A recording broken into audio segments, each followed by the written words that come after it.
ایک کتاب جنت الفردوس وہ مل رہی ہے، اس میں یہ شعر ہے کہ قبر میں فرشتہ آ کے مردے کو تسلی دیتا ہے، جب امتحان ہو جائے، منکر نکیر خیریت سے رخصت ہو جائے تو پھر کہتے ہیں کہ ڈیوہ دیوی راوڑی تالب رائے بلکڑی، اگر دیا لائے ہو وہیں سے جلا کر اس کو شکڑ تر قیامتا قرار پروت یا سلامتا،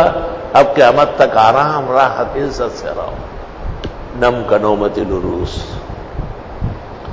ابو نعیم نے فضائل میں ایک روایت نقل کی ہے کہ قبر میں سب سے پہلے نماز فجر آ جائے گی۔ میرے بھائیو، زندگی بھر فجر میں دیر سویر نہ کر، وہ دن ہمارے ذمہ ہے، وہ قبر آنے والی ہے، کوئی بچانے والا نہیں ہے اس کب بھی پیتا سماتا نہ گو رہی بس حال ہے اور روان ہے فصل اور بولی روان اور چراش مس گیا پٹانگار کو الحمدللہ صف کے نشے مدرے تھے عجائب جان نیچے بس صف کے نشے مدرے تھے مسلح تدلیش۔ تو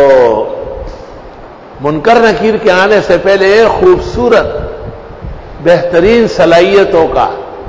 جوان آ جائے گا، لمبا قد، متوازن جسم، حسن و جمال کا پیکر، اور اس کو تسلی دے گا کہ ابھی فرشتے آ رہے ہیں آپ سے پوچھنے، آپ کوئی جواب نہ دیں، میں ہوں نا، وہ یہاں کھڑا ہے۔ اتنے میں ایک اور داخل ہوا اس سے بھی زیادہ مضبوط، تو یہ یہاں سے جا کر کے اس طرف، تو وہ اس کو اشارے سے کہتے ہیں کہ پیروں کے پاس کھڑے ہو کوئی، اور منکر نکیر داخل ہوتے ہی وہ جو زیادہ مضبوط انسان کھڑا ہے اس کو سلام کرتے جھک جھک کے، وہ ان کو کچھ املا کراتے ہیں مردے کے بارے میں، نام یہ وہ، دین مذہب اسلام شریعت، اس کے بعد وہ اجازت لیتے ہیں۔ تو یہ مردہ پوچھتا ہے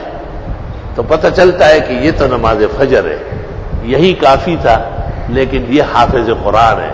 تو قرآن مجید بھی ساتھ آ گیا۔ اب قرآن جب آیا تو فجر کو وہاں بھیج دیا کہ آپ وہاں کھڑے ہو جائیں۔ تو فجر کی نماز کو سلطنت سمجھو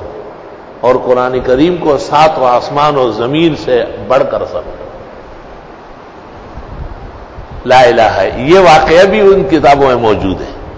بالتفصیل کئی نظر سے نہیں گزرا، بعد میں امام ابو نعیم کے فضائل کے اندر مل گیا۔